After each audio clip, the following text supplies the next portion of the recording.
Report to the computer. Geo, it was lovely of you to invite Wesley onto the podcast. I did not know her and was suspicious about whether or not she would make a good interview. I was like, who is this person? What are we talking about? And you keep doubting me. You keep doubting me. No, I should not. It's great. And I was just fresh off, seeing her at Juicy and then the GWA Immersive. So I knew real well what energy brought and passion. And I thought it was unique to get someone news perspective into what's going on and why they're here and all that other fun stuff. It was funny because part of it was like, well, it's hard to get vendors on sometimes because then they sell. And then I don't think she sold anything. I think she got to the end and I talked to her afterwards. She's like, I don't even think I said what I did. I know. I was looking up her LinkedIn. We'll link to it in the show notes, but she said a little bit about what she did and about the company. But yeah, it was more about the industry and her perspective, which is a lot of fun. Yeah. Yeah, I listen to a podcast and the host always says it's hard to read the label from the inside of the bottle. Like, it's good to get somebody else's perspective. And you're exactly right. That's exactly what she did.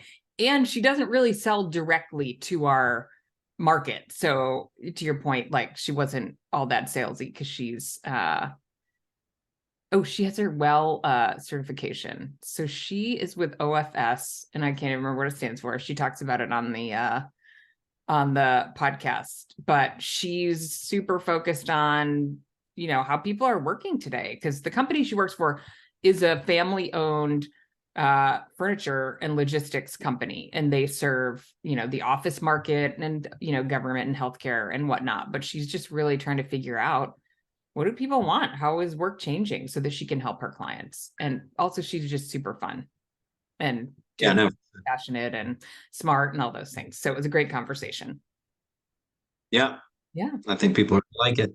I think they are. And for anybody who's listening who does like it, I think she'll be at the conference in September. So we look forward to meeting her again there. Cool. Let's dive into it. I went to the University of Georgia with a passion for interior design, all in. Okay. I'm going to get that degree in design. I went right in knowing I wanted to do commercial spaces. I admire those who can do residential. That is not me. So I knew I wanted to go into the commercial sector. Graduated in 2009. So not necessarily a fantastic time to be jumping into the work market, but I was very lucky to I went basically down the book of lists, like the Atlanta book of lists, and it had the top commercial design firms. And I would just start at the top and call them. And they'd cold call them. Oh yeah, for sure. Would you happen to be hiring? And they're like, that's so funny. You should ask. No, we're not. Yeah. Not even. It's really funny. We just let go of 50 people. We're not hiring. No. But persistence is key, right? So eventually there were firms that were starting to get enough work to where, although they had laid off maybe some of their more senior people, I was coming right out of college and willing to make absolutely nothing just to get my foot in the door. So I got a job offer from a commercial design firm called IdeaSpan. They have since been absorbed into another company, but they do incredible commercial design work. So one of their key clients was Coca-Cola in Atlanta. What a dream, right? To be able to work on projects like that. So I spent about 2 years doing design work for them. And that was definitely entry-level designer, like red lines, construction documents, all of that. And I found that maybe after the first year or so, they'd let me go into some of their envisioning sessions. And so I'd be in the room with the client and hearing everything that they wanted their dream space to look like. And it could be Coca-Cola, or it could be someone taking 10,000 square feet at the corner of some building. But no matter what, I was always fascinated by that envisioning session. Who are they? What do they want their space to look like? So after about 1.5 years with the company, I'm like, okay, so I think I want to do business development instead of the design work. And they had one of the best people that in business development in Atlanta working for them at the time. So they were like, thank you for your interest, but we are already crushing it in business development. Yeah, we're all full in that category. It's still like 2010, early 2011. So they're like, yeah, we're not exactly just like throwing jobs around, but you can attend some networking things with her if you want and just see what you think. And 3 or 4 months of that. And I was like, this is what I want to do. Like, I love design. Industry is great. I love the creativity. I didn't even necessarily want to leave. I like had a quarter life crisis, I guess you could call it. I was like, I went to, or maybe a fifth life crisis at this point. I'm like, what, 22. Right. And like, I don't want to leave the industry. I got this degree. I had just taken my NCIDQ exam to be a licensed designer. And then I was like, no, design's not for me. Went to work for a furniture dealership, which hindsight was just God's plan. Because I think if someone had been like, hey, you're going to really love furniture, I'd have been like, that sounds super specific. And I don't really know about that. Yeah. But I loved it. Jumped right in to start as a rep, started calling on the design community. And long story short, worked there for a couple of years, learned everything about being a rep, then made a move to a different dealership with the goal of calling on the entire design community. So it drove me crazy that I split the design community with a coworker. I hated the idea of building these relationships with people. You like fall in love with the individual. And then if they moved to a different firm and it wasn't my firm, territory. Okay. Yeah. Then I would have to say like, all right, it's been great getting to know you. And that just really drove me crazy. So I went to work for a dealer that would let me take on the whole A&D community as a role. And then that was there for a little while, and this opportunity with OFS came up, which is where I am now. I'm in year 8, and it's been a great fit. I love being on the manufacturer side. So we are a furniture manufacturer. What does OFS stand for? It stands for Office Furniture by Styline. We have a lot of like silly acronyms and things that we could make up that it stands for, but it stands for none of this. It's Styline is the name of the company. We're still family owned, privately held, but we compete against all these big majors, right? So we have this kind of cool feel about us because it still feels like this like homey. We treat each other like a family. Our sales meetings we call family reunions, but we compete against the top levels of furniture manufacturers out there. But Styline was the name of the company when we used to be in residential furniture, pre-me, long time ago, but before we took the turn into. So Styline didn't have the same ring to it that the new age, modern commercial designer needed to have. So we changed it to OFS, and it's been OFS for a long time now. And now I still call in the A&D world. Sorry, Gio. No, you're fine. I think what really intrigued me about getting you on is all of a sudden this, and we go to these conferences and there's new people there. And then there's people that just kind of jump out. Exactly. They just jump out at you. You walked up to me after my session at Juicy and you were super engaging, super inquisitive. It's funny because we see people that come into the industry and it's like, they walk up like wide-eyed. Oh my gosh, I can't believe this exists in this community and all this. And they just want to eat everything up, right? They want as much information as they can get. So I saw you in Mara's session. I saw you just super engaged in a bunch of the sessions at Juicy. Again, we had brief interaction. I was like, reach out to me and we'll continue talking. And Jamie, I didn't tell you this. So randomly, I go to the office like once a quarter, if even that.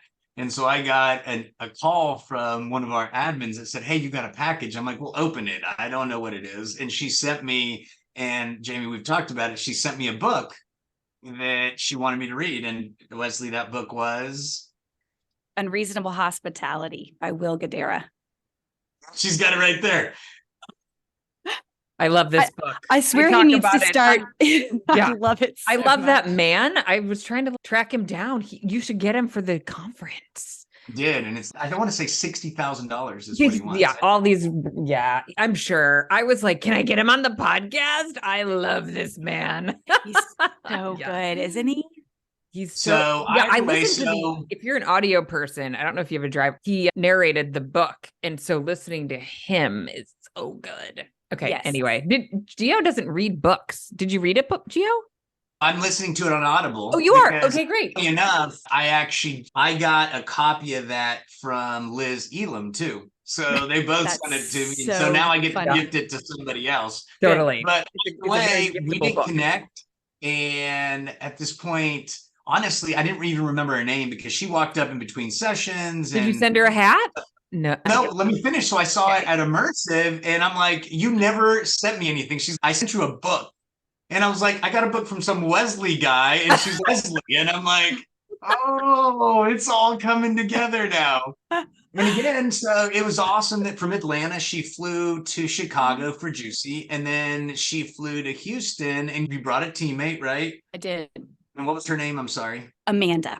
Okay, so Amanda came with her, and they were super engaged all 2 days. They unfortunately had to cut out one session early, which they missed bummed an about awesome that session on day 2. But again, super engaged. I saw her engaging with everyone, and so really part of it for me as not only an industry expert, but also being as involved with GWA and Juicy and the industry as a leader, just like you, Jamie. It's like, how did you get here? Why did you come? What's been your interaction? What do you see? Because we get so caught up in our little bubble that sometimes we don't think about how do people get involved? Does someone just wake up one day and I'm going to find a co-working conference and show up? And so why don't we start there how'd you get to, let me first of all, was Juicy your first co-working conference that you went to? Yes. Okay. How'd you get there? Yeah, great question. Obviously not by plane, but let's not. So here's how it works. You get on delta.com and you just get that plane ticket. No, that's your first mistake. I'm a Southwest.com person. So Atlanta, those roots run deep. Okay, I'll give it to you. So it is almost serendipitous, truly. Like it's been the most fun journey. Like knowing that y'all come from the inside of it and you're in it all day long. I do almost wish you could see it from my perspective, like step back out and see it from the outside looking in, because it is such an incredible industry. And OFS, we're to our core a workplace company. So we do healthcare furniture and we do play in the higher education market, but workplace is a core of what we do. You could even say that there are workplaces in healthcare environments, workplaces in education. So that's like the core of what we do. And so it's, as a rep, it's my job and responsibility to really research and understand what's happening in every sector of the workplace market. So that, and you almost can't have a conversation now about change and shift without talking about the pandemic and post-pandemic world. We can't look past that. Even almost, you simply cannot. Yeah. You just simply cannot. Following a long-winded answer, but it helps explain it. So in 2020, my husband and I had our second little boy. So we had a 3-year-old at home and then a newborn. So coming back to the office a year and a half later or something like that, and stepping back into the role of a rep, it felt so canned to say, hey, designers, I'm a basket case, but would you like to go get mani-pedis? And it just, I'm not saying there's not a time for that. And you have to get to know the people you call on. Relationships are where business comes from. We all know that. It's not the gifts, it's the relationships that matter. And you do business with people that you know and that you trust. But it felt so inauthentic to be coming back to this industry and calling on it the same way that I had and we had as an organization pre-pandemic. So I was fumbling my way through 2021, 2022, like this just, what does this look like? How do I call on people? But this morning was a disaster. I've got to be home by 3:30 because we've got 4-year-old soccer at 4. It just felt like there were so many things that were really happening and the whole world got more personal and we all met each other where we were at. We did Zoom calls with pajamas on and kids in the background. So to go back to this world to pretend like everything was the way it had been before just didn't feel authentic. So I started having these meetings with principals and senior level designers across the city. So, what do your junior designers need from me as a rep? Or I think we've learned that lunch and learns are a way of the past. Nobody wants to sit through an hour-long slideshow presentation of products. That's like the worst. So how do I meet your designers and your people where they're at? What does that look like for me? And every single design firm had a different answer. Some would say, we're in 4 days a week. You can come sit here all day long. Others would say, we're not asking our designers to come back in. We're glad they can work from home. You can go take them to lunch. And then others would say, you can do a product presentation. We all come in for coffee on Tuesdays. It was different every single time. And we're talking like 10, 12 meetings. So that kind of led to this research of flex and hybrid. And that's such like hot button words right now, I know, but what is that? What does it mean? What is co-working? And I mean, y'all, what I knew of co-working was I had visited a couple just for projects, and then I knew that they sounded super cool. That's it. Which like, yeah, ones have you been in near Atlanta? So I've now been to quite a few. I've been to Rome. Yeah, we love Rome. Spaces. Oh. Industrious. There is a really cool one location called Eleanor's Place that is for women only.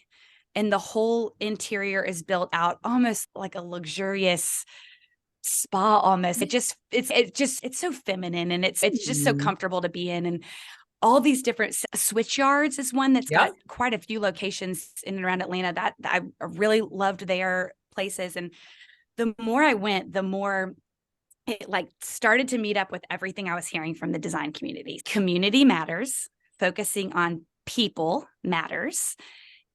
This idea of meeting people where they're at is so key. And the flex world is already doing that and has been for a while really well. And the workplace world, I think, and of course, I'm not speaking on behalf of every corporation, but so many corporations were bought into this. We have 30,000 square feet. We got to get people back into them. And what I'm learning through just some articles and things is flex provides like an in-between. You've got I don't know that we're ever going to do better than work from home. That's where your laundry is. That's where your kids are. Well, that's I where think your 100% do better than work from home, because that is where you're. Good point, Jamie. Good point. My husband is every stinking day also. Oh my God. No, you're exactly right. I like the way you put that. It's like we absolutely can do better, but we can't get more convenient than that. So that you've got the convenience. You're definitely competing with inertia, convenience. Yes. And if the office isn't a place where you feel seen and you feel like you can actually get your work done, and think some companies jumped too far into the world of maybe trying to be that co-working vibe where everything was open and collaborative, then nobody's getting any work done. And so as a company, we started looking at like, how do we find out more about what this could look like for the workplace? And that led us to discovering Juicy. And the more we read about what it was, like, we have to be there. Like, we have to figure out what this community is doing well and how they're doing this so well and what it means to focus on your members. And this hospitality approach has already started leaving hotels and jumping its way into the hospitals and other healthcare environments and the workplace. So why not dive into it even more and learn from what you guys are already doing really well? And I think I took maybe 12 pages of notes at Juicy. I just was soaking it all in because it's not something I've been researching other than just, yeah, that sounds super cool. How fun. And it is. It's awesome. So you call on designers, but not the companies. Is that right? Okay, that's interesting. It's mostly correct. Yeah. So you're like, not that companies aren't B2B, but you're really B2B. Correct. Yeah. Okay. So we have some, Chick-fil-A is a good example. They're headquartered. And I've gotten to know their facilities team really well. We do a lot of business with them. So I can talk to them just as much as I can the designers that work on it. Same so with sometimes you do, but yes. And I actually had a really great conversation with the facilities team at Insight Global.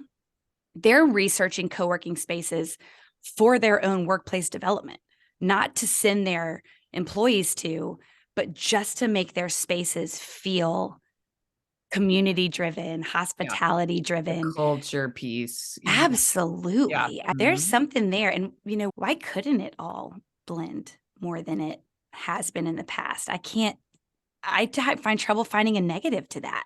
Yeah. Interesting. I know, interesting. So Juicy is really like R&D for you. You're just like, I need to learn what's happening here. Yeah. Totally. Fine. Baptism by fire. I just completely soaked it all in. I learned so much. Okay, wait, I have a question. Oh. What was it that made you like go talk to Gio? You saw him on stage. What were you like? Why were you like, I have to go talk to this guy? You're getting yourself in trouble, Jamie, because I was like, do we bring this up? Do we not? Oh. Uh-oh. I can confidently say, one, very approachable. There were other people I met that I thought they know so much more than I do. Actually, everybody that I heard speak knows a lot more than I do. But to Gio's benefit and all praise. I think he seems so approachable from the beginning, and the commercial real estate side is super interesting to me. So there's a lot for me to learn as someone who is really wrapped up in the commercial real estate world. All of our deals have a broker involved or a tenant rep involved or a project manager involved. And so someone on my team focuses on the commercial real estate world full time. So it's absolutely what we're talking about. And with Gio's time at Davis and Young, that was an easy connection point. But I also just loved how approachable he was. And he was very comfortable referencing his faith as well, which I thought was just such an impressive. You don't hear that often in the business world. And to me, it made an already approachable topic, but something I needed to learn so much more about, even more comfortable for me to approach him about, because I knew that was something that I knew his heart was good. I knew he had a good heart. And so it's interesting, Jamie, because I call them God winks. And so sometimes you get God winks that let you know you're on the right path. And I tell people that all the time is, things that come across all day, we can call them God winks, universe. Oh, a wink. I thought call you it said whatever you want. wink. I was like, wink. No, wink. Okay. And so which tells you, hey, you're on the right path. And so it was Keep so going. funny because she approached me and that's what she said. She said, I love listening to you speak and this, that, whatever. And I appreciate how you were able to share your faith so subtly. And I had to stop literally. And Wesley, I've had this conversation a few dozen times since that interaction, because I was like, I walked away and I was like, I had no idea what you're even talking about. I didn't know that I had said anything. I didn't know what had been said. And so often I tell people you're living your mission when you don't even know you're doing it, right? Regardless of what your mission is, right? When someone walks up and says, hey, thanks for loving me. And you're like, I didn't know I did anything. Or thanks for encouraging or motivating me. And so when you're really living your mission, you get to the point where you don't even know you're doing it, right? And kudos to you for that and delivering that God wink.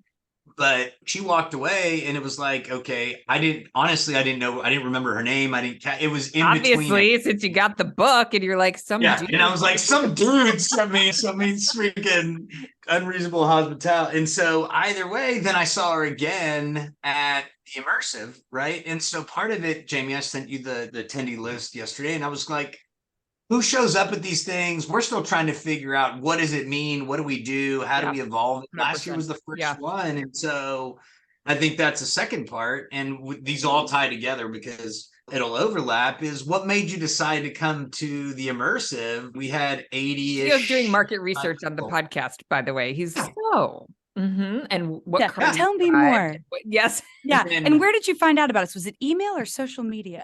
Or did a friend? Well, not just that, but now you brought a part, right? A colleague with you to do further R&D. So what intrigued you about coming to that event? I did. So in Chicago, I had our VP of marketing with me. And so I don't think you had a chance to meet him, Gio. And he and I left the meeting and we're like, this is just fantastic research for just the benefit of the industry that we're in, the workplace industry, learning from the flex industry, learning from co-working spaces, learning from the commercial real estate speakers. So oddly enough, I overheard in a conversation during one of the happy hours at Juicy, someone mention the Juicy conference and the GWA conference are conferences that I attend every year. I think I heard multiple people say GWA. And this is like one of those take it back to college where you write down the acronym in your notebook and then you go, you don't want to tell anybody, you don't know what it means. You're like, yeah, GWA sounds good. So Amy does it every day interacting with Dagny. She did. She said something about, yes, she used an acronym. It doesn't matter, Mom. You don't need to know. But wait, Gio, take note though. Nobody knows what the GWA stands for, just like OFS. Yeah. You just kind of the same thing. It's not really a great descriptor. And so it's almost GWA. like, and what's interesting, actually, now that you say that, this isn't a negative at all, I don't think, but when I heard global workplace, I thought, okay, so this is going to be a little less geared towards the small owner operator and maybe more, which I think that might be a little bit wrong, but a little bit less geared towards the specific owner operator of a co-working space and possibly more about the commercial real estate sector. And so Our VP of marketing wasn't able to make it to the Houston event, but I have a teammate that lives in Houston and saw that it was coming and told our executive team, I really think we need to be there, because when I started to look at the lineup, it was very commercial real estate driven. And that was the one thing that I still felt like I had some questions about following Juicy. I learned a lot about the process and what makes a space successful, which absolutely any industry can learn from. Yeah, like a medical office building could learn from what I learned at Juicy. Anybody could truly learn about that focus on community. But the commercial real estate side was something I still had a lot of questions about. And so that's what led me to sign up. I asked my teammate to join me, mostly because I wanted to make sure I hadn't lost my mind. Am I just following this path of, I think this matters. I think this is something that's so cool. And I think I see our worlds blending in such a beautiful, intentional way that really matters for people and the human beings that are showing up to a workplace, the human beings that show up to a co-working space. I think this integration of flex and hybrid and in office and homework matters so much. And so she attended almost blind. She wasn't at Juicy. This was her first experience at a co-working type conference, and she loved it just as much as I did. Both of us, again, just like pages and pages of notes on how just so much we can learn from the flex industry that I think is such a beautiful integration into what we already knew. And it's always fun to stretch your brain a little. Jamie, Gio's giving me what? Is there a specific question I'm supposed to be asking? No. Oh, okay. So we fight, Wesley. Sometimes it's okay, Jamie. I'm giving you a shot before I keep going. No, like I want to ask a question. I think, no, it's great to hear your perspective. And I think it's also partly just timing, right? The whole work world is just evolving so quickly. And I think so Gio, you got a lot of comments on your LinkedIn post on the WeWork thing. Yeah. People think you're brilliant. This is the laziest strategy on the planet. And everybody's It's brilliant. That exact right excerpt. It's perfect. I was like, he probably just like, that's all I do. My Nemo. That's all I do. Jamie, you're the secret and people are listening. So I'm sure, I don't mind. I'm humble enough to say it. I don't read half the articles. I literally post either the first paragraph or the last paragraph. And I'm like, and then like tonight, I got to get on a plane to Charlotte. And so I'll get on and I'll read the article. In Charlotte. Where are you even? What's happening? You only got to Dallas. I was supposed to, so Wesley, I went to Vegas to surprise a good buddy of mine. And by saying awesome. A good buddy, it's funny how you just meet people and they cling to you. I met this guy last year at the Cosmopolitan Pool on the day after my birthday. Of course. And lives in San Jose. And we just struck up an incredible friendship, ran into them our first day in Cabo. And so he was celebrating his 50th. So I just showed up for literally 36 hours. But I left yesterday at 3 from Vegas. I was like, I'll be home at 8. I'll get to sleep in my bed. I'll pack another bag. And then I had a 7 a.m. flight to Charlotte. We get an hour from Dallas and there's a storm. So we get diverted to Austin. I land in Austin at 9:30 and they're like, we'll be leaving within an hour. So I got home at midnight. So I basically pushed my flight to Charlotte from 7 a.m. to 8 p.m. tonight. Tomorrow's when I need to be there. Oh, but that's the joys of doing what we get to do. And tomorrow will be awesome. Jamie, I'm meeting with Mr. Henry, with Mr. J. Henry, which we've been working with, awesome. And look at the space. And then we've got our webinar and then I'll turn around and fly back. And so, but that's the beauty.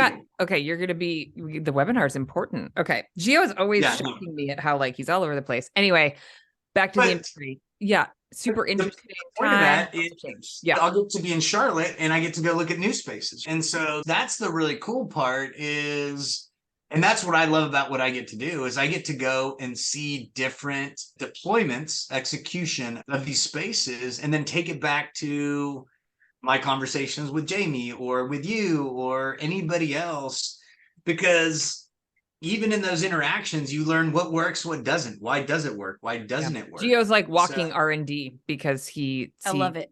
Oh, wait, back to that. I know what I was talking about. Your WeWork quote, which was about, they did this rebrand, which one could argue when you're going bankrupt, is it the right time?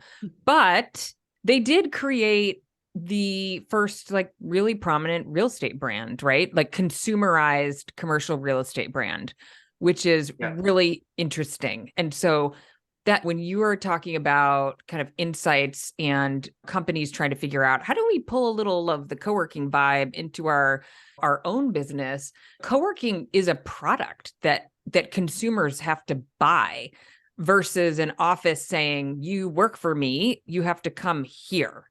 And that is totally different, right? When consumers are like paying with their own money, they might have a stipend, but still they're like choosing. And so you have to compete with this productized version. Like co-working space owners have been doing R&D on what people really want and what makes them come to the office. And I think that's the huge shift. So it's not exactly easy. Right. It's fascinating. Yeah.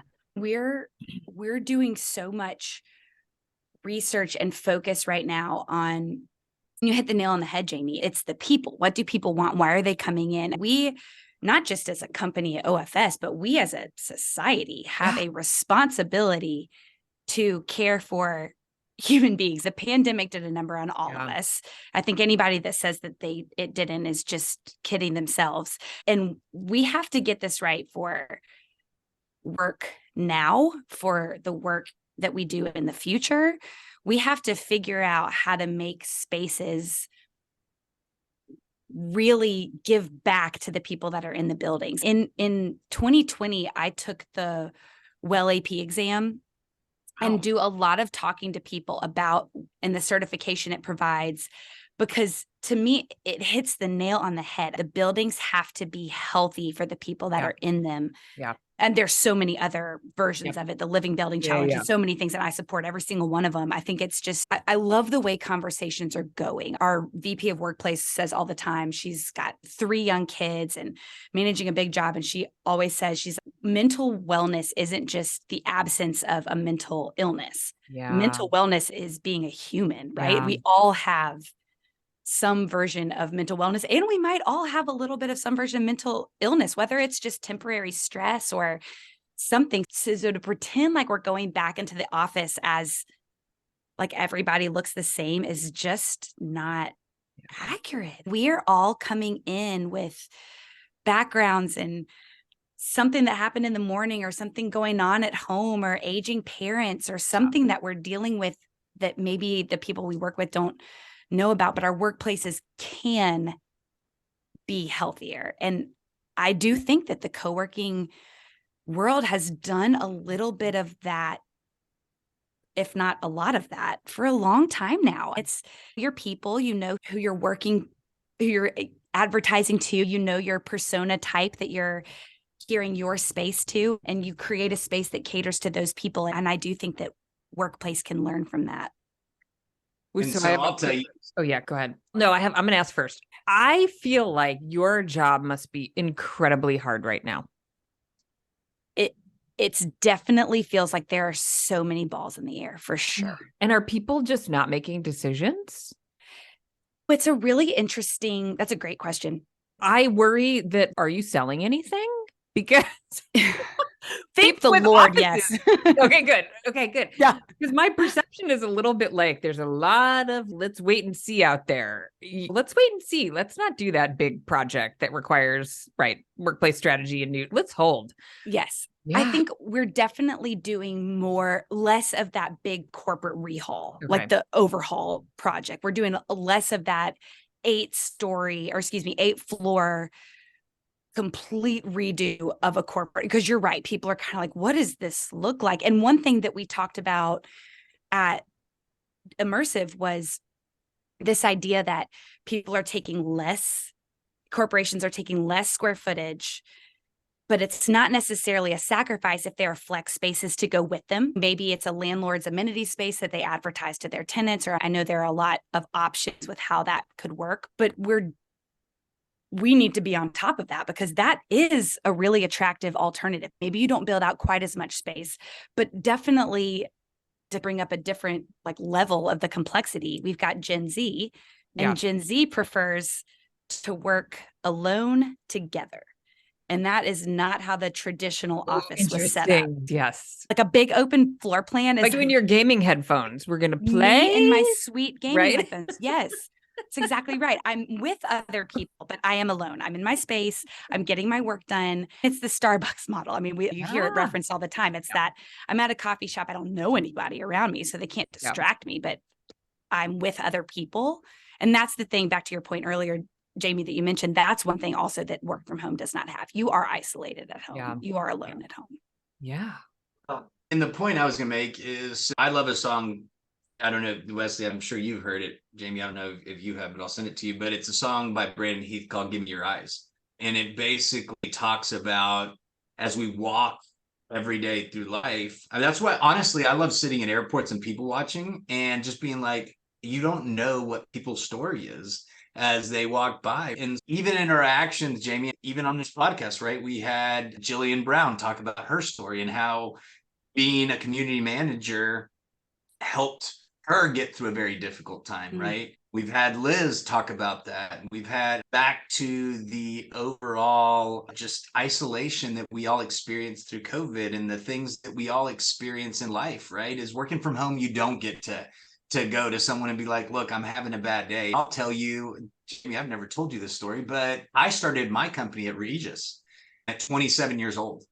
And I've always had I've just been blessed by my family, just the heart that was given to me for people. And there's things that happen sometimes that are over your pay grade. And I still remember walking, and there's at most these centers, we'll call them, right? These co-working spaces, there's therapists that work from there. And so I still remember interacting with this lady all the time. I'm like, so what do you do? I'd see her in the kitchen and I'm a counselor and I work at a Christian school during the day and I have my private practice. And so we'd always interact. And I'll tell you, I had a family member that was going through crisis and he started having thoughts of cutting and ending his life. And one day I said, this is over my pay grade. I walked into her office. I said, do you have a minute, Carol? And I walked in her office, I closed the door and I said, I don't know how to handle this. It's a family member. Once they start planning, it's over my pay grade. Oh. And so I was able to interact with her and hand it off to someone that was an expert because I wasn't, right? But we see that's from a mental health standpoint, but we see it with people that are developers and there's a real estate attorney down the street or down the hallway. And they're like, hey, this is what I'm seeing on this deal. What do I need? What can I do? And so that's what community managers become, right? Is they're connectors. And I know, Jamie, you're probably big on this in your education process of you're a lot lot than just administration. Yeah. You're it's like the most important thing you do. People. I loved how you said that, Wesley. And I started to do that a lot more too, because I realized when I'm at home, no one sees me. I don't feel Zoom calls are one thing, but yeah, even when I go to Starbucks, I look people in the eye and I try to tell, I like your pants, whatever, but I want people to feel that. And that's number one job for the community manager. And then connecting people. It's not making sure somebody paid their invoice for the month. It's important, but I also have to sneak in you guys had the faith connection. So I run a program called the Coworking Startup School. I have had a bunch of people come through that want to combine co-working and faith services. It's so interesting. This 26-year-old kid from outside of Boston called me recently and he was like, I'm signing a lease on a bank because I'm a pastor. So it's super interesting, right? The community and how do you bring people together, and that combo is also, there's just so many different flavors of what brings people together today, which also would never happen in a traditional workplace. Absolutely. Anyway, Gia, we're gonna have to wrap this up. We're almost done. Great. It's all you. Okay, wait, I have okay. So you're concerned that we weren't gonna have anything to talk about, and here we are, and we're like, no, I feel like we have to have you back on again. We have more questions. Oh, I could have told you that's talking a lot is one thing I don't really have much of a problem with. And I gave birth to two that also don't have a problem with that. So both of them. You need to fill air. Busy. Yeah. Kids are amazing. Man, sometimes my 11-year-old, I'm like, oh. Yeah, there are a lot. Yeah, a lot of that. Okay, so wait, I have go. What is your karaoke song? Oh gosh. Okay. I'm going to steal this one from my brother's answer because I think it's the best answer ever. It's the song Tequila, because that's the only word you sing. And my voice is horrendous. Oh, okay. Yeah. Tequila. That's it. That's my karaoke song because it requires so little of my singing voice, which there is none of. So we'll take it a step further because I think she was trying to get more out of you. So what is it? Yeah, sorry, Jamie. I put that one down. And what is it that drives you? What are you passionate about? Not work, outside of work, that drives you on a daily basis. Love that. I think this goes back to this post-pandemic reality. I can't answer that question without going back to that. I am definitely a perfectionist. I am like low level, maybe mid-level OCD type A personality. And I have had to learn to let so many things go. I wanted to be perfect mom, perfect friend, perfect wife, perfect employee, which already doesn't exist. But I had this precedent set in my mind that I could do all of those things. And for a while, I was keeping it up, right? There wasn't enough pressure to make it all crumble. And a new baby in the pandemic and a total shift to how I do my job and how I'm successful in my job all brought it like, oh, okay. So I have to be able to be totally vulnerable. I have to be able to be totally honest with myself and my friends. And so what drives me, I think, is this authenticity of learning to say yes to the right things, no to the right things. We spend a ton of time with our family. My brother and sister-in-law and their brand new twins live in Montgomery, Alabama, which is less than 3 hours from Atlanta. And then my brother-in-law and his husband live in Atlanta just down the road. And we've got both of our parents actually have supported us heavily in that they both have lake houses they let us attend for free. So we spend a lot of time with family. And while that's a simple answer, I think that is authentically me. The old Wesley used to try to get everything done for everybody all the time. And it was be the best friend, show up at all the things, be at everything, be prepared with the right thing at all the right time. And the new me is driven by time with family, being refueled so that I can be the best version of myself for my children, for my husband, for my job, for my church, for my community. There's so much that falls in that. And it's been a learning curve for sure. Maybe that comes really naturally to some people, but that I am not that person. It's been one quick follow-up and then we got to go. So how do you extend yourself grace? Say that again. How do you extend yourself grace? Great question, Gio. I see a counselor. That is one thing that I do to extend myself grace because I've had to work through that. The OCD and perfection is real, people. It's very real. And that is one thing I do to extend myself grace. And I also have had to practice like, hey, okay, I am not going to get to that. And I said I was, and I'm just not going to get to that. And that's going to have to be okay. And it's out loud for me. I'm an out loud processor. And so it's like step into a meeting room that's unoccupied or go into my car and be like, okay, Wesley, it's okay. You didn't get to that. They might be disappointed. It's not the end of the world. But it's a very like physical answer to that question for me. It's an actual, here's the grace, receive it, and then move on. It has to be an audible act for me. I love that. And I love that you're vulnerable and authentic about it. I think a lot of people struggle. I said to Gio, I'm like, she's definitely a 3. Do you Enneagram? I have 2 of the books. They're on my bedside table. I have not yet read either one of them, which does that make me more of a 3 that I have them and haven't read them? Might make me more of a 3. You're reading everything on your bookshelf. I still think you're a 3 and you would probably really love it because I'm a 3 and I think probably you are very like, yeah. I mean, it sounds like you have a lot of self-awareness and I can relate. Yeah. I was like, maybe she can coach me with my feelings so I love that you have somebody who's helping you with that. Cause I think it's great. Got to get that outside help. The first way to extend yourself grace is to be like, yeah, I need some help with this. Yeah. Well, someone that's not related to you, like someone that, your family's a huge part of it. I've got a very supporting husband and a wonderful family, but it is someone that's not related to me. Yeah. Saying you're doing great. And they don't have to say that. Like they don't have to say that. So that's so helpful. I text her, y'all could be best friends. Let's be best friends. We might be totally. And Gio, I was going to say earlier when you were talking about going to Vegas to visit someone that you met, I'm like, what is this just the beginning of a year-long friendship? And then you're going to be at my birthday party next year? Hey, you would not. I love surprising people. I'll send you the video. Literally, he didn't know I was showing up.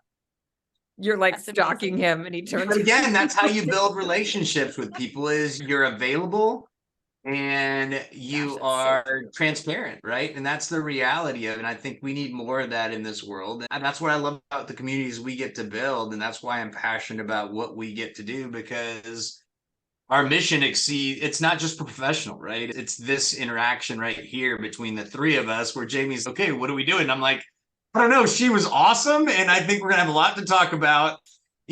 But I love the organic conversations. Jamie, Wesley and I were trying to connect offline before. And I was like, why don't we just do this on a podcast? And I was like, this could be really bad or it could be really, really good. Gio was like, trust me. I don't usually get these wrong. I was like, no, that's true. You do not. So, well, thank you for trusting Gio. Thank you for trusting me. Jamie, thank you for trusting Gio. I really appreciate it so much. This has been my God wink this week for sure. Aw, I love it. Okay, so we'll see you in September at Yeah, GWA absolutely.